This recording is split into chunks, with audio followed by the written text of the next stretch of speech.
안녕하십니까. 신의균의 국방TV 심층분석입니다. 제가 이 주변국들의 군비 상황, 군사 상황 계속 감시하고 서치하고 있지 않습니까? 정말 요즘 어마어마하게 폭주하는 주변국들의 군비 증강입니다. 전쟁을 하고 있는 러시아는 빼놓고요. 우리 주변에 북한 일단 빼놓고요. 중국, 미국, 일본 등의 주변국이 있는데 엄청난 스피드로 폭주하는 군비 증강을 하는데 그 이유는 뭐냐? 2025년에 진짜 전쟁이 날 것이냐? 여기에 우리 대한민국은 지금 이렇게 넉넉히 있어서 되겠느냐? 어떤 상황인지 한번 보도록 하겠습니다. 자, 미국 최고의 군인들이 또 관료들이 경고하는 2020년대 중반의 중국발 전쟁 경보인데요. 2027년 이전에 전쟁 난다라고 필립 데이비슨 대장이 인도태평양 사령관이었죠. 태평양 사령관 할 때 21년도 이야기를 했어요. 6년 이내에 중국이 대만을 친다 라고 이야기를 하고 우리 인도태평양 사령부는 준비해야 된다 라고 이야기를 했어요. 또 현재 미 공군 공중수송사령관인데 마이클 미니언 대장인데 이 사람은 작년에 예하 부대원들에게 지휘 서신을 보냈어요. 그래서 전쟁이 나면 우리 이 수송사령부가 제일 바쁘다. 그런데 중국에 2025년에 대만을 침공할 것 같다. 그래서 우리는 전쟁 준비, 대비를 해야 된다. 라고 지휘 서신을 보냈어요. 굉장히 큰 논란이 일기도 했었는데요. 또 윌리엄 번스, 미국 CIA 국장이죠, 현재. 이 사람은 2027년에 전쟁 난다. 왜냐? 그때가 되면 시진핑의 사연임, 이런 이슈가 있기 때문에 이런 여러 가지 문제로 인해서 2027년에 전쟁 난다. 이런 이야기들을 하고 있으니까 이게 그냥 전쟁 날 것 같다도 아니고 난다라고 하니까 이게 지금 보통 심각한 문제가 아닌 것 같다라는 거고 또 실제로 이 강대국이 주변국을 침공을 했지 않습니까? 지금 러시아가. 그들도 인종 문제, 민족 문제 이런 여러 가지가 개입됐는데 중국도 마찬가지죠. 자, 그런데 지금 러시아, 우크라이나 전쟁을 보면 완전히 국제전으로 번지고 있는 상황 아니겠습니까? 그러면 중국, 우리 옆에서 대만을 치면 우리는 그냥 옆에 있는 다른 나라처럼 가만히 있을 수 있냐? 아니겠죠. 자, 그러면 관료들, 군인들은 저런 이야기를 하는데 정치학자들, 학자들은 뭐라고 하냐? 학자들도 이런 이야기를 하고 있어요. 닫히고 있는 기회의 창이다. 이미 되돌릴 수 없는 패권국의 길이다. 라는 거예요. 존스 홉킨스대 할 브랜즈 교수와 터프스대 마이클 베클리 교수가 포린 폴리시에 공동 기고문을 썼어요. 그리고 이제 이 기고문을 바탕으로 책도 썼는데 뭐라고 하냐? 중국은 쇠퇴하는 강대국이고 그것이 문제다. 강대국인데 패권국으로 들이받고 있는 중이었는데 그런데 문제는 패권국이 태기도 전에 지금 쇠퇴하고 있다. 그것이 문제다. 그래서 이 창이, 기회의 창이 닫히기 전에 마지막 한 방을 노릴 거다. 라는 겁니다. 자, 지금 투키디드에서의 함정, 이런 그 이야기를 여러분들 많이 들어보셨을 거예요. 이건 뭐냐면은 이 패권국이, 기존 패권국이 있습니다. 그런데 신흥 패권 도전국이 등장을 해요. 그러면 이 그리스 시대 때부터 지금까지 이 지구의 역사는 기존 패권국이 패권 도전국을 가만두고 보고 있지 않아요. 그래서 반드시 밟아버려요.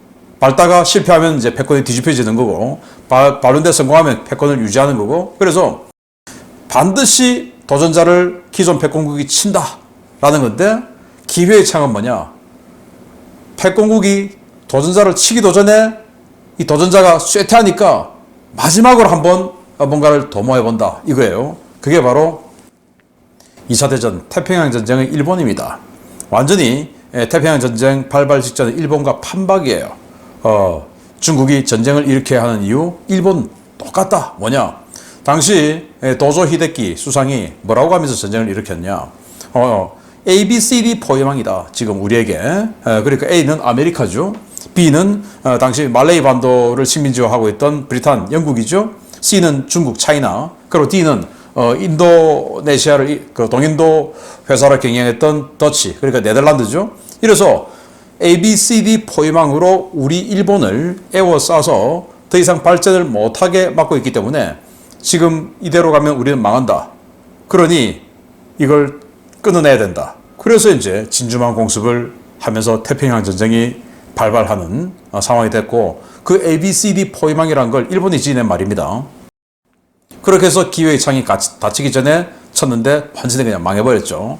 지금도 미국, 그리고 나토, 인도, 호주, 필리핀, 일본 이런 식으로 포위망을 중국에게 구축하고 있고, 여기에 지금 한국도 들어와라 라고 하고 있는 상황이니까 중국도 지금 이런 신 ABCD 포위망보다 더 강력한 전 지구적인 포위망이 중국을 에워싸고 있죠. 그런데 기회의 창이 닫히고 있다. 왜 닫히고 있냐? 군사적으로도 이런 식으로 뭉치고 있고, 경제적으로도 중국은 고령화, 그리고 저출산 문제, 이런 여러 가지 문제로 인해서 경제적, 군사적으로 지금 마지막 기회, 이걸 놓치면 안 된다. 그래서 2025년 정도에 큰 일을 치른다 라는 겁니다. 그래서 중국은 당장이라도 전쟁을 일으킬 듯한 기세로 군비 증강 중인데, 이건 뭐 거의 전시체제와 다를 바가 없다라는 건데요. 일단 스텔스기 한번 보겠습니다. J-20 스텔스기, 이걸 연간 최소 60에서 80대, 많게는 120대 이상씩 찍어내고 있다라고 미국 제임스타운 재단의 안드레아스 루프레트 연구원이 밝혔어요. 현재 J-20으로 편성된 중국 공군의 항공 여단이 10개 여단이 편성되어 있고, 이 중에 절대 다수가 우리 서해 그리고 남해라고 할 수 있는 동중국해 이 지역에 배치가 되어 있어요. 그 말은 미국과 우리 한반도에 굉장히 심각한 영향을 주고 있다. 의외로 뭐 대만 쪽에 별로 없어요. 자, 이런 식으로 스텔스기를 연간 120대를 찍어내는데, 이 120대가 얼마나 많은 수량이냐.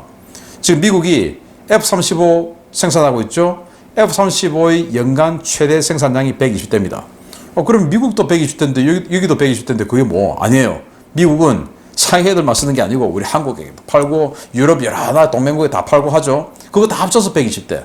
그러니까 중국의 스텔스기를 얼마나 많은 스텔스기를 생산하는가 알 수 있는 거죠. 그럼 스텔스기만 있냐? 아니에요. 기존 4.5세대 전투기도 완전히 그냥 폭주하듯이 찍어내고 있습니다.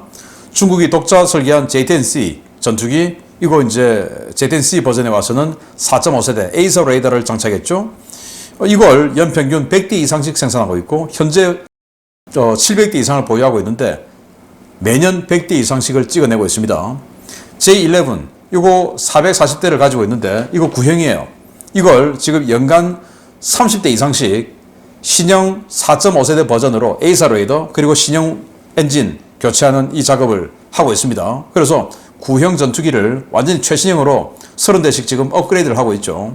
그리고 J-16, 이게 이제 수호이 30의 중국판인데, 러시아의 수호이 30은 패사 레이더인데 여기는 에이사 레이더를 집어넣었어요. 그래서 장거리 멀티롤 전투기, 그러니까 우리 한국의 F-15K처럼 이 멀티롤 하면서 지상 타격 또 해상 타격, 이런 타격기 임무를 씁니다. 이것도 연평균 60대 이상을 생산하니까 4.5세대 전투기를 신조기 생산을 160대, 그리고 개조 개량까지 해서 190대, 그리고 스텔스기 120대, 연간 300대 가량의 전투기를 찍어내고 있습니다. 이거 완전히 전시체제 아닙니까? 어마어마한 스피드로 공군력을 증강하고 현대화하고 있죠. 해군력, 이게 실화냐 싶으실 겁니다. 정말 뭐 저도 이거 보고 깜짝 놀랐는데, 자, 여기는 상하이 에 있는 장난 조선소입니다. 또 여기는 요동반도에 있는 따렌 조선소입니다. 자, 여기 보시면 상하이 장난 조선소에 1번부터 시작해서 15번까지 번호를 매겨놨는데, 이게 뭐냐? 지금 건조 중인 군함입니다. 아니, 조선소 하나에서 15척의 군함을 지금 찍어내고 있어요. 놀랍지 않습니까? 이게 그냥 작은 군함이냐? 아니에요. 5,000톤, 10,000톤, 12,000톤짜리 이런 군함들을 이런 식으로 찍어내고 있습니다. 여기는 지금 5척이죠. 이 5척은 뭐냐? 전부 7,500톤짜리 구축함입니다. 방공 구축함, 우리 한국의 이지스 구축함 같은 그런 덩치, 그런 성능의 군함 똑같은 걸 5척을 동시에 찍어내고 있습니다. 여기만 있습니까? 꽝저우에도 있죠. 이런 식으로 무지막지한 스피드로 군함도 얼마나 비쌉니까? 그걸 이런 식으로 찍어내고 있는 중국입니다. 왜 이렇게 미친 듯이 가속 페달을 밟을까요? 쓸 데가 있으니까 이러겠죠. 자, 그래서 당장이라도 전쟁을 일으키겠다는 이 기세, 전투함 이거 한번 보면 제일 큰 군함이 구축함이 05급 13,000톤짜리예요. 엄청나게 크죠. 거의 뭐 순양함급인데 이거 현재 8척 보유하고 있는데 지금 현재 건조 중인 게 4척입니다. 정말 뭐 엄청나죠. 05ED 방공구축함 우리 한국의 세종대왕급 같은 그런 7,500톤짜리 군함인데 25척 가지고 있어요. 그런데 지금 현재 건조 중인 게 10척입니다. 동시 건조 10척. 그리고 054A 범용 호위함 지금 30척 가지고 있고요. 그리고 이걸 전부 지금 개량 중에 있습니다. 개량 중에. 그리고 054B 이거 이제 4척을 지금 동시 건조하고 있는데 이거 14척 건조 대기 중에 있습니다. 강습 상륙함 4만 톤짜리 미국의 아메리카급, 와스프급 같은 그런 경함으로 쓸 수 있는 강습 상륙함 현재 3척 가지고 있는데 4만 톤, 한 척 더 만들고 있습니다. 도크형 상륙함, 미국의 샌안토니오급 같은 그런 거 2만 5천 톤짜리 8척 가지고 있는데 2척 더 지금 만들고 있습니다. 093 상급 공격 원잠 핵잠수함이죠. 9척 가지고 있는데 2척 더 찍어내고 있습니다. 그리고 09 수급 8,000톤짜리 이거 한 척 가지고 있는데 7척 건조 대기 중에 있습니다. 어마어마하죠. 그래서 21년도 비즈니스 인사이더가 2000년대 이후 중국 해군의 팽창은 역사상 4번째로 기록될 해군력 성장이다 라고 기사를 썼을 정도예요. 역사상 4번째 빠른 스피드로 해군력을 증강하고 있는데 이 앞의 나라는 누구냐? 독일, 일본, 미국입니다. 그런데 이 비즈니스 인사이드에서 뭐라고 언급하냐? 앞서 해군력 팽창을 했던 세 나라 중에서 독일과 일본은 망했다. 미국만 현재 진행 중이다. 그런데 중국은 망할 것이냐 안 망할 것이냐 이제 이건 거예요. 제가 봤을 때 좀 망했으면 좋겠는데 자, 미 해군이 경고합니다. 현재 수준대로라면 2020년대 중반에 미국과 중국의 해군력은 역전된다 라는 겁니다. 2023년 7월 11일 미 해군 정보국 유출 브리핑 자료를 종합해보면 이렇습니다. 미국과 중국의 선박 건조 능력 차이는 1대 233으로 미국이 절대적 열세에 있다. 2025년에는 미국과 중국의 전투함 숫자가 287대 400이 될 것이고 이 격차는 오는 2035년에 305대 475로 커질 것이다. 중국 함대는 양적으로도 폭발적인 확장세를 보이고 있지만 질적 수준도 급격히 향상되고 있다 라는 거예요. 과거에는 중국제 그러면 뭐 형편없었다 라고 하지만 이제는 중국제 군함도 이제는 성능도 좋아지고 있다. 그래서 무시할 게 아니다. 그게 2025년 그러니까 지금 2년밖에 안 남았죠. 287대 400으로 100척 이상 차이가 나고 그리고 35년에는 170척의 차이가 난다. 역전된다 이거죠. 그리고 질적 수준도 무시 못한다 라고 경고를 하는데 이거 어떻게 됩니까? 이거 큰일 났죠. 자, 그래서 설상가상으로 북한, 중국, 러시아 이 서태평양의 A2AD 반접근 지역 거부 전략이 구체화되고 있습니다. 격화되는 신냉전 체제죠. 독일도 그렇고 일본도 그렇고 양차 세계대전을 하면서 세계대전 직전에는 주변에 있는 동맹국들을 마구마구 끌어모았어요. 지금 그 상태가 아니냐라는 거예요.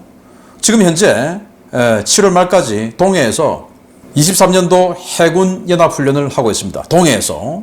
그리고 그 해군연합훈련을 하는 게 앞서 바로 스타트를 북한이 탄도미사일을 550km, 600km 두 발을 쏘았습니다. 우리 해군작전사령부 그리고 증원에 들어오는 미군 함대를 향해서 쏘는 거다라고 분석이 되는 거죠.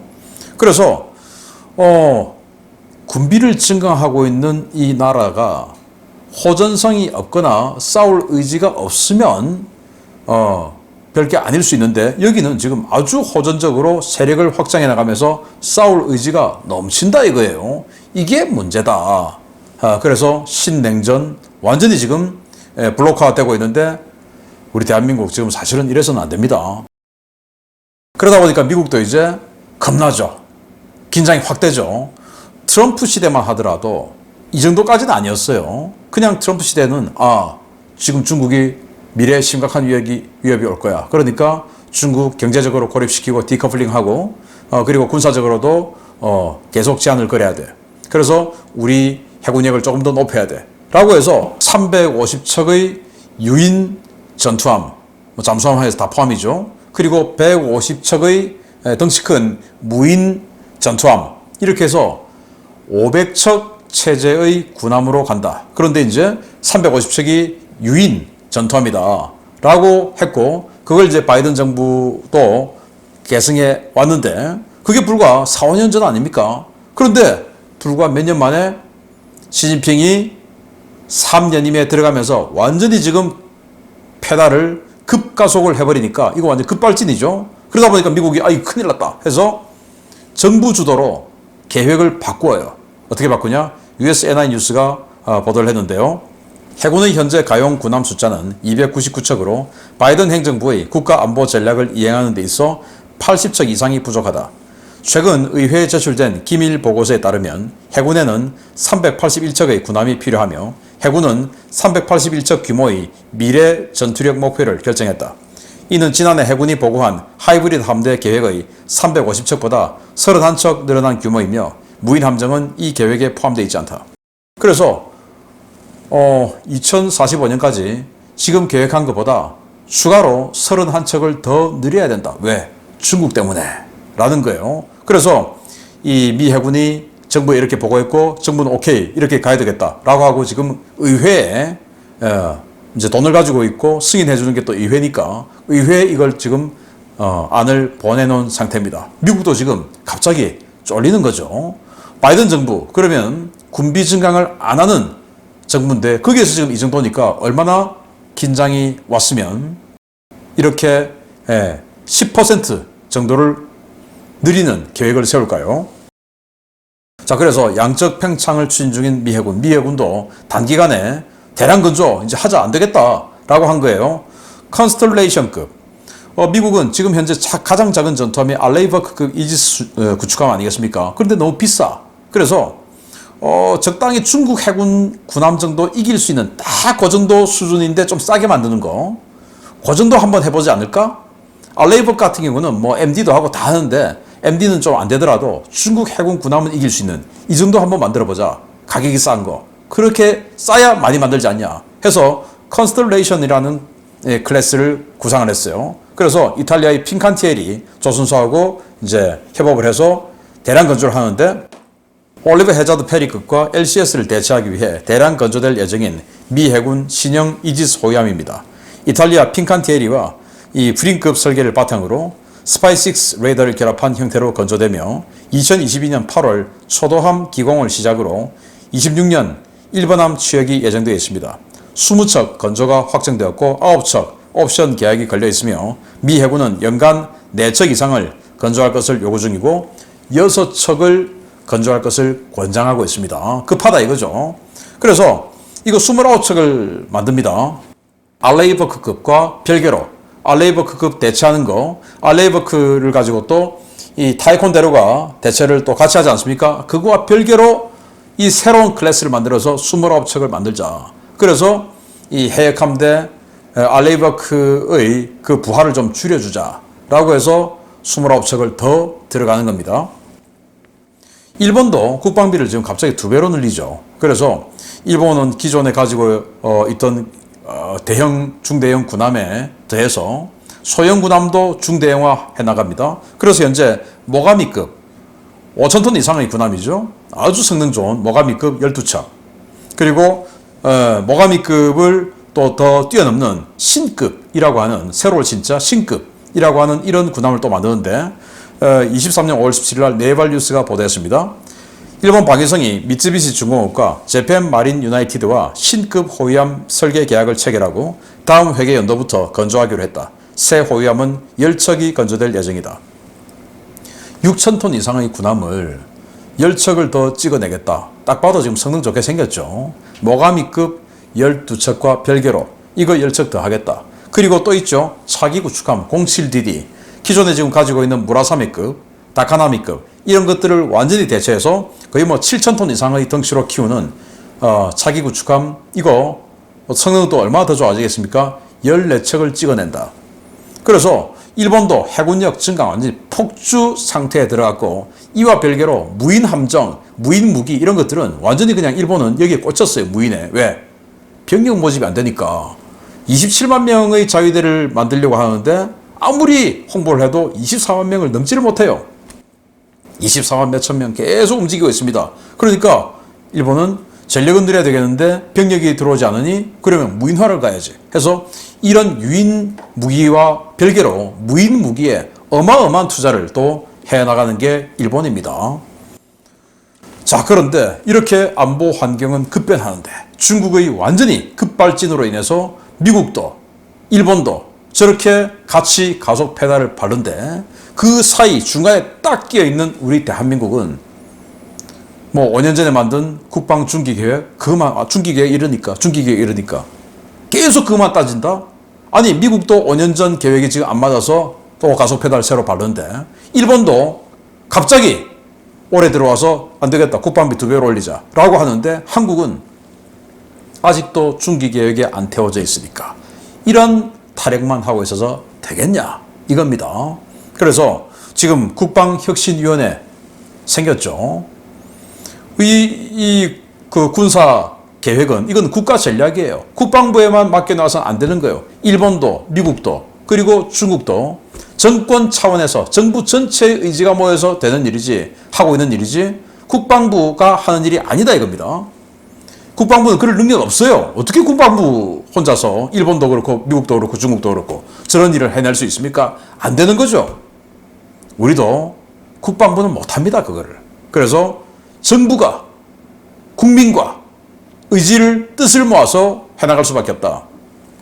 지금 김관진 전 국방장관 안보실장이 수장이 되어서 국방혁신위원회 만들었죠. 그건 이제 국방부 차원을 조금 넘어서는 건데 거기에서 정말 우리 대한민국의 미래 이런 것들을 볼 수 있는 그런 혁신안이 나와야 됩니다. 그냥 뭐 기존에 하는 대로 뭐 사람 없으니까 뭐 어떻게 한다 이런 거 말고 120년 전에 주변국이 완전히 폭주하고 있는데 어리버리 하다가 나라 뺏겼지 않습니까?